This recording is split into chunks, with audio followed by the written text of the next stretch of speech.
प्रिय देशवासियों, डॉक्टर अंबेडकर ने कहा था कि हर 10 साल में नोटबंदी होना चाहिए।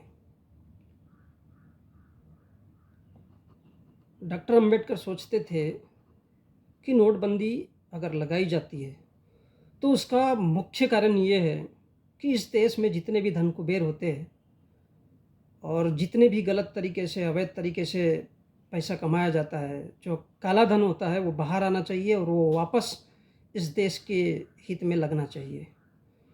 तो मैं अब बताना चाहूँगा कि नोटबंदी हमारे देश में क्यों लागू की गई है।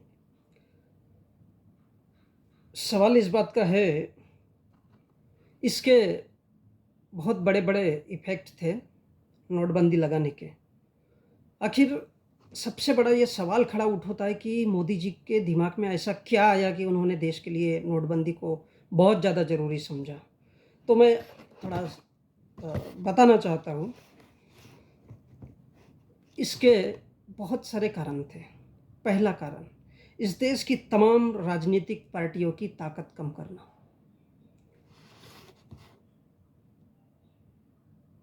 पिछले 65 सालों से जिन राजनीतिक पार्टियों का 60-65 सालों से जिन राजनीतिक पार्टियों का कब्जा इस देश में था, उनके कार्यकर्ता थे। किसके कार्यकर्ता थे? पुरानी पिछली पार्टियों के। उनके पास पैसा था। नोटबंदी आने के बाद उनके कार्यकर्ता कमज़ोर हो गए। जो छोटे-छोटे उद्योग चलाते हैं, जो छोटी-छोटी ये नौकरियों में काम करते हैं, उनका पैसा सब छीन गया। उनका पैसा छीन गया तो वो लोग कमज़ोर हो गए। जब पैसा नहीं उनके पास में जब पैसा नहीं है, तो वो कार्यकर्ता टिकेंगे कैसे? उस पार्टी के साथ रहेंगे कैसे? तो फिर वो बिकाऊ हो गए और इसी प्रकार चलते गया और वो धीरे-धीरे भारत की भाजपा यानी भारतीय जनता पार्टी ने उनको अपनी तरफ खींच लिया। इसी प्रकार सभी भारत की छोटी-मोटी पार्टियाँ, तमाम तरह की, चाहे कांग्रेस हो, बीएसपी हो, सपा हो, टीएमसी हो, देश भर की और भी सारी पार्टियाँ इस प्रकार से पूरी तरह से कमज़ोर हो गई और उनके जो कार्यकर्ता थे वो कौड़ी के मोल बीजेपी ने खरीद लिए। ये वही लोग झुंड बनाकर छोटी पार्टियों पर हमलावर हो गए। अब वो एक अलग कारण है कि वो हमलावर क्यों हुए। दूसरा कारण था नोटबंदी का महत्वपूर्ण कारण, कॉरपोरेट जगत को कंट्रोल करना और उसके जगह में आरएसएस मॉडल को देश पर थोपना। अब देखिए वो कैसे? छोटी-छोटी आप सब लोग जानते हैं कि छोटी-छोटी 6 लाख कंपनियाँ इस देश में लगभग बर्बाद हो गई है। 6 लाख कंपनियाँ बंद हो गई। उन थोड़ा सोच सकते हैं कि उन 6 लाख कंपनियों में कितने ऑफ़िसर्स होंगे, कितने मज़दूर होंगे। वो ऑफ़िसर, मज़दूर, वो मालिक लगभग सब बर्बाद हो गए। इन कंपनियों में काम करने वाले मज़दूर आज किसी को अता पता नहीं, वो कहाँ गए, क्या खा रहे, कैसे जी रहे और हमारी मोदी सरकार ने उस पर बिल्कुल भी ध्यान नहीं दिया। अब किस हाल में होंगे वो, अपने परिवारों को कैसे चला रहे होंगे, अपने बीवी बच्चों को किस तरह से पाल रहे होंगे, इसका विश्लेषण हम नहीं कर सकते क्योंकि उनका दुख दर्द उनको ही पता है। लेकिन पता नहीं उसके बावजूद भी वो लोग कभी बोलना नहीं चाहते और समझ में नहीं आता कभी-कभी। उसके बाद मोदी जी ने कंपनियों पर शिकंजा कसा, तो काला धन थोड़ा बाहर आया और काला धन जिसमें टाटा ग्रुप में 999 करोड़ दिए, रिलायंस ने 922 करोड़ दिए, विप्रो ने 245, इन्फोसिस और एचएल ने 195 करोड़ रुपए दिए। मतलब इस तरह से धीरे-धीरे सब लोगों ने दिए। यानी कॉर्पोरेट जगत से 90% फंडिंग आई। वो पैसा आया लेकिन वो कहाँ गया? मोदी जी ने अपने पास नहीं रखा। इन पैसों को आरएसएस को ट्रांसफ़र कर दिया गया और ये पैसा सीधा आरएसएस के पास गया। 90% फंडिंग आई कॉर्पोरेट से। ये सोचने पर मजबूर करता है, 90% और उसका पैसा जो है वो भी सीधा आरएसएस के पास गया और आरएसएस ने अपने स्कूल, कॉलेज, हॉस्पिटल इत्यादि खुलवाए और यही पैसा है जो आरएसएस खर्चा करता है। कहाँ खर्चा करता है? हिंदू मुस्लिम फसाद के लिए। हिंदू अम्बेडकरी फसाद के लिए आज आरएसएस इसी पैसे से 3,800 योजनाएं पूरे देश भर में चला रहा है। कहीं एनजीओ बना रहा है, कहीं हॉस्पिटल बना रहा है, कहीं स्कूल बना रहा है और कहीं कॉलेज बना रहा है। इस प्रकार मोदी जी ने इस देश के सरकारी फंड से 90,000 करोड़ रुपए इस देश के दान कबीरों को दान जो है वो धन कुबेरों को दे दिया और वो वापस रिसाइकल इसका चलते रहता है, वो वापस इनको आएगा ताकि ये लोग देश में उपद्रव और उत्पाद मचा सके। तो इस प्रकार 12-12 हज़ार करोड़ का कर्जा जो अडानी और अंबानी, गौतम अडानी और मुकेश अंबानी जैसे लोगों का माफ़ किया गया पैसा, यह पैसा मोदी जी को चुनाव के वक्त वापस मिलेगा। मतलब ये रिसाइकल है, फिर से आरएसएस, फिर से बीजेपी और वो पैसा इनके पास में जाता रहेगा।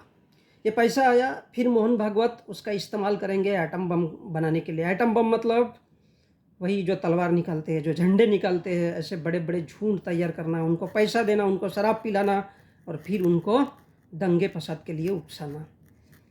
भारत को किस तरह से जलाए रखना है ताकि इस देश के मीडिया में 24 घंटा वही वही दिखता रहे। क्या वही वही दिखता रहे? तरह तरह के फसाद, कभी धर्म के नाम पे, कभी भाषा के नाम पे, कभी संविधान के नाम पे, न जाने किस किस तरह से फंडे अपनाए जाते हैं। और इसका तीसरा बड़ा कारण था इस देश के गरीब और मध्यम वर्ग को जिंदा रखने लायक छोड़ना, सिर्फ जिंदा रहे वो। इसलिए कभी भी उन्होंने नौकरी, जो इंसान की मूलभूत आवश्यकता है, जो भारत का संविधान कहता है, इस पर कभी भी ध्यान नहीं दिया गया। इसलिए ये नोटबंदी लाई गई, इस देश का बेसिक स्ट्रक्चर को किस तरह से कमज़ोर किया जाए, क्योंकि ये दिमाग मोहन भागवत और मोदी जी का है।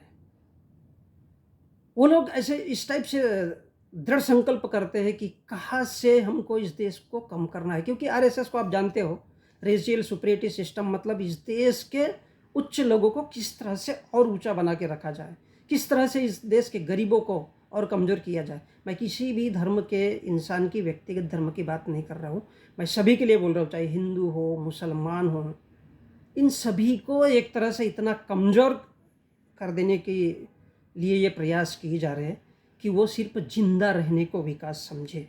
आपको बताया गया कि 15-15 लाख आएंगे, वो नहीं आए, फिर बोले अच्छे दिन आएंगे, वो नहीं आए, और फिर आपको एक जीरो बैलेंस पे जनधन खाता आपसे खुलवाया गया। इन जनधन खातों में इस देश के हर गरीब मजदूर ने पैसा जमा किया और इन मजदूर, किसान, सभी के जो खून कमाई का पैसा है, इन जनधन खातों के माध्यम से जो जमा हुआ है, वही पैसा साहेब ने 12-12 हज़ार करोड़ अदानी और अंबानी को दिया है। यानी अमीरों को अमीर और गरीबों को गरीब बना दिया। तो ये जो नोटबंदी का कार्यक्रम था, जो नोटबंदी का प्रोग्राम था, जो नोटबंदी थी, वो उसके लिए लाई गई कि इस देश के बेसिक स्ट्रक्चर को, इस देश की इकोनॉमी को, इस देश की आर्थिक स्थिति को किस तरह से कमज़ोर किया जाए। इस प्रकार से ये एक बहुत बड़ा षड्यंत्र था। नोटबंदी बहुत बड़ा षड्यंत्र था। इसमें बर्बाद कौन हुआ? देश की जनता हुआ। नुकसान किसका हुआ? देश की जनता का हुआ। मज़े कौन ले रहा है? आरएसएस और मोदी जी।